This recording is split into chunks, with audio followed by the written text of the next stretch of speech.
Se não mudarmos o nosso modo de viver hoje, quem garante que teremos comida na mesa amanhã?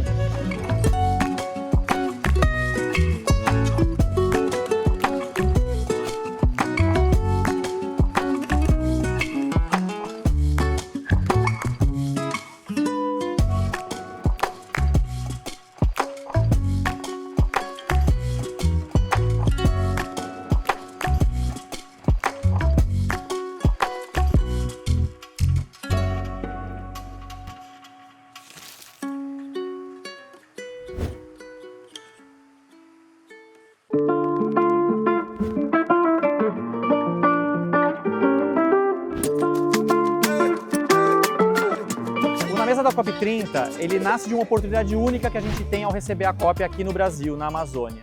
Nas outras COPs, a comida nunca é o forte. Ela é uma comida muito ultraprocessada, sem relação com a cultura local, ou seja, uma comida que não é aliada do debate climático. Então, essa é uma chance que a gente tem de mostrar que comida pode ser uma solução climática e não um problema, ao oferecer uma comida que seja efetivamente aliada do planeta.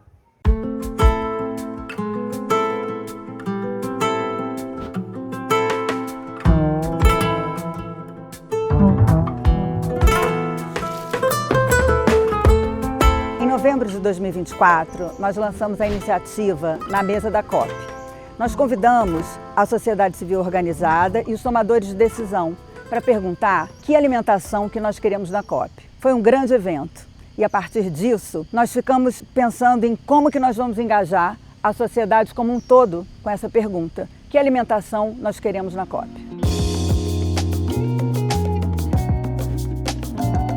Nosso maior desafio nessa jornada do Na Mesa da COP foi a gente mostrar para as pessoas essa relação de clima e alimentação. Mostrar que essas duas coisas estão muito próximas uma das outras. Parece que para a gente que está dentro da área é uma coisa simples, mas para quem está fora realmente parece que não tem nenhuma relação e há. Então a gente fez conteúdo sobre racismo ambiental, sobre monotonia alimentar, soberania alimentar e mostrando cada vez mais como isso está realmente dentro do dia a dia das pessoas. Junto a isso, a gente contou com a ajuda de influenciadores e de imprensa para garantir que a mensagem do Na Mesa da COP30 chegasse cada vez mais a mais pessoas. Isso foi extremamente importante porque enquanto a gente mobilizava a internet a falar de COP, a falar de clima, a falar de comida, tinha uma galera muito boa por aí articulando com o intuito de fazer com que essa COP fosse a primeira COP com comida agroecológica, de agricultura familiar e sustentável na mesa.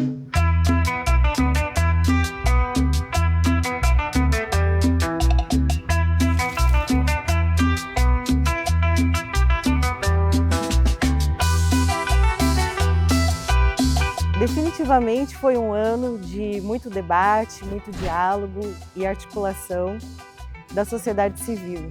A gente começa em novembro de 24, mas de lá até novembro de 25, muita coisa aconteceu. O primeiro momento foi a gente perceber que a gente tinha muito trabalho de coalizão mesmo, com todas as organizações da sociedade civil que trabalham com sistemas alimentares, se mobilizando para fazer a iniciativa vingar. O segundo momento foi responder aos diversos questionamentos que pairavam no ar. Existe produção agroecológica suficiente? É possível alimentar 30 mil, 50 mil pessoas na COP30 com alimentos da agricultura familiar e dos povos tradicionais? E a logística para isso, como fica? Bom, um outro ponto muito importante para a gente foi o endosso dos conselhos, né?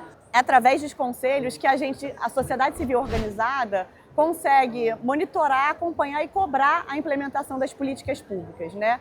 E para a gente não faz sentido a gente estar aqui no Brasil, que é referência internacional de políticas públicas alimentares, como o Programa Nacional de Alimentação Escolar, que é o PNAE, o Programa Nacional de Aquisição de Alimentos, que é o PAA, né? A gente tem a Política Nacional de Agroecologia e Produção Orgânica, são políticas que já estão implementadas, que acontecem de verdade aqui, né? Isso pode ser um exemplo, isso pode ser um grande caso de sucesso para a gente levar isso para outros países. Uma parte, ao mesmo tempo sensível, mas central para que a campanha pudesse acontecer, era a relação com o governo federal. O governo federal é quem, de fato, dá a cara da COP, quem executa a COP. Então a gente tinha, desde o início, uma abertura boa com o Ministério das Relações Exteriores, mas no evento em Brasília deu para estreitar bastante os laços com o Ministério do Desenvolvimento Agrário, Ministério do Desenvolvimento Social, com a Secretaria da Presidência da República. Eles foram parceiros de primeira hora e até o Banco Nacional de Desenvolvimento, né, o BNDES, estava junto com a gente. Quando a gente foi chegando mais próximo da COP, foi ficando mais claro o papel da CECOP, que é a Secretaria Extraordinária da COP, e da OEI, que é a Organização dos Estados Ibero-Americanos. Eles é que, de fato, davam a cara dos contratos e o que poderia ser feito.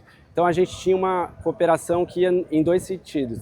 Numa parte, a gente um pouco cobrava, então tinha uma recomendação da sociedade civil de como fazer a COP, mas a gente também indicava parte do caminho, porque a gente fez um mapeamento com mais de 80 associações, especificamente para que eles tivessem clareza de quem poderia fornecer esses alimentos para a COP.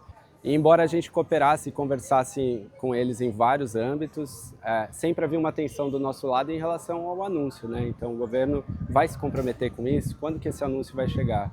E esse anúncio chegou.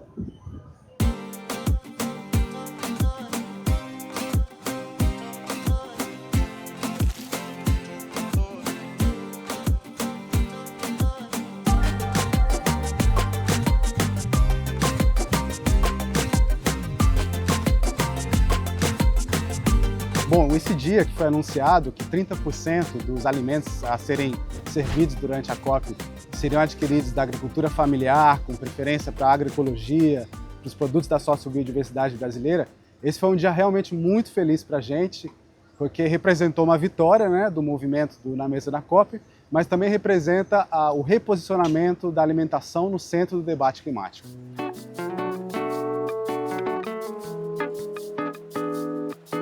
Sempre que a gente pensa, né, em mudanças climáticas, logo vem à mente as questões de transportes, combustíveis fósseis, energia. E essa é a primeira COP em que os sistemas alimentares são incluídos como um player importante para mitigar as mudanças climáticas. A gente vem vocalizando, né, essa agenda em diversos espaços e sempre lembrando que comida é clima. Então, o que a gente quer mesmo é que em todas as próximas COPs, sempre quando chegar novembro, a gente entenda essa relação de que comida é clima e esse debate esteja no centro da mesa.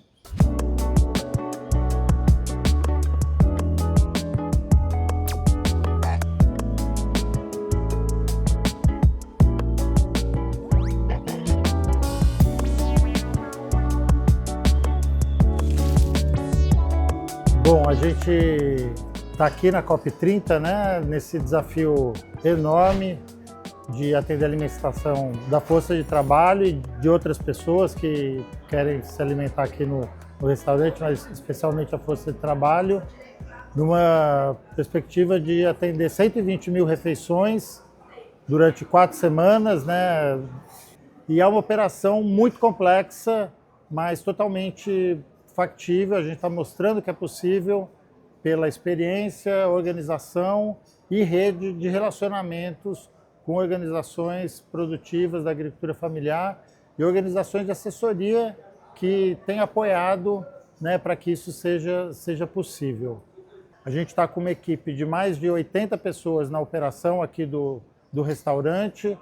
A gente está com uma previsão de mais de 100 toneladas de alimentos adquiridos, 80% disso vindo da agricultura familiar, uma previsão de 1.200.000 de retorno de renda para as comunidades, com um propósito totalmente alinhado com os propósitos da COP, né, em relação às mudanças climáticas, à conservação, na medida que o que a gente está trazendo são alimentos que, além de ser bom para a gente que consome, eles ajudam a preservar e conservar os modos de vida, os territórios, paisagens, com um impacto positivo e benefício para as funções ecossistêmicas, água, carbono.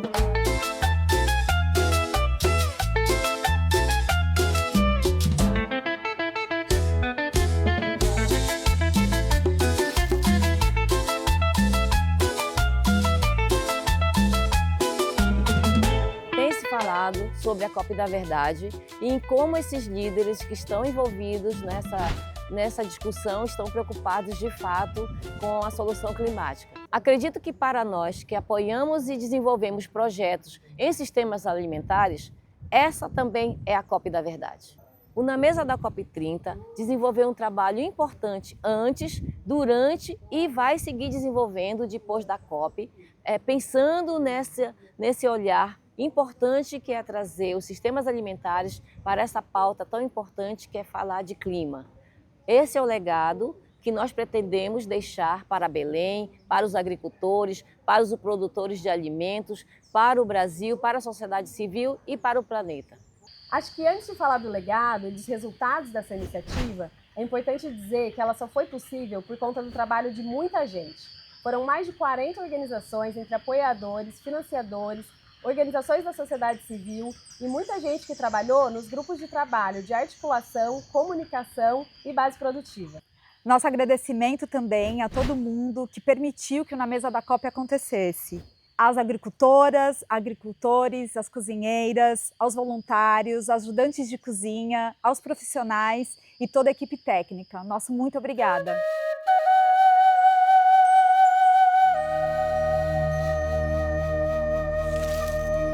Essa iniciativa ela deixa 3 aprendizados e 3 legados. Primeira coisa é que sim, é possível. Exige uma articulação, exige força de vontade, exige uma construção aí coletiva com os movimentos, com as redes, mas sim, é possível e isso faz com que essa iniciativa leve para o segundo ponto, que ela seja replicável. Então ela é replicável em outros modelos de eventos tão grandes quanto esse ou menores. E terceiro, que isso fica de estrutura, mas principalmente para quem vive na cidade, porque além de servir o evento, essas redes, esses pequenos agricultores, essa agricultura vai servir escolas no futuro. Então esse projeto ele fica aí como uma chancela de que não importa o lugar que a gente esteja no Brasil, com as distâncias mais inimagináveis, com a pior logística do mundo, mas a gente consegue fazer isso em vários outros locais. Acho que o principal legado, né, que a Mesa da COP traz para essa COP, ele precisa reverter lá quando começou. E começou há 2 anos atrás com a pergunta, né, o que as pessoas vão comer em Belém? Né, qual vai ser a qualidade e a origem desse alimento? E o Na Mesa da COP chega a Belém, né, provando que é possível oferecer comida de verdade, com baixa quantidade de praticamente sem ultraprocessados ou poucos processados, alimentos vindos da agricultura familiar, de produção agroecológica, respeitando a cultura alimentar local, paraense, maravilhosa. Eu acho que um dos grandes legados é provar que, organizando bem a demanda, os produtores rurais, os agricultores, eles dão conta de entregar. E eu espero que as próximas COPs copiem essa boa prática do Brasil. Na Mesa da COP has been an incredible step on the food systems transition. It's an incredible step for Belém and for the Amazon and really for the world, because it shows what can happen when you invest in family farms, in agroecology, socio-bioeconomy, in people and nature. And the legacy should be that no more global fora. There should be no more COPs that don't use the same methodologies to ensure that the food served there is coming from nature, from people, and from those locations. COP in Belém has been transformational. It shows the beauty of Brazil and the potential of collective action.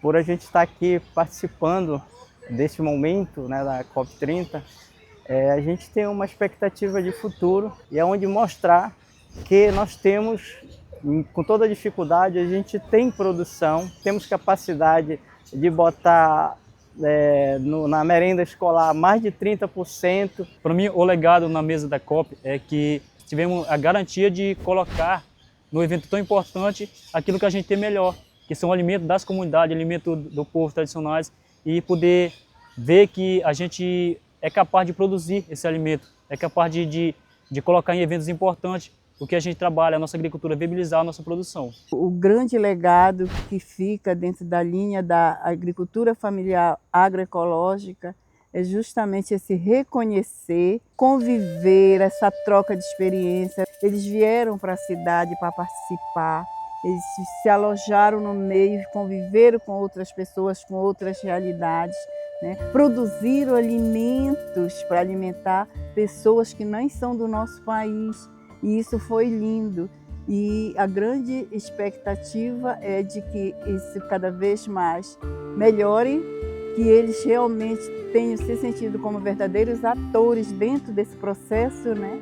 Que tudo também passa por questões de educação e a cada vez mais a nossa agricultura, nossos jovens, né, homens e mulheres, se sintam valorizados e respeitados. Um senso de justiça e de promessa que a gente buscava, que está sendo cumprida né? Mas sem perder nunca a esperança de que melhor poderá ser.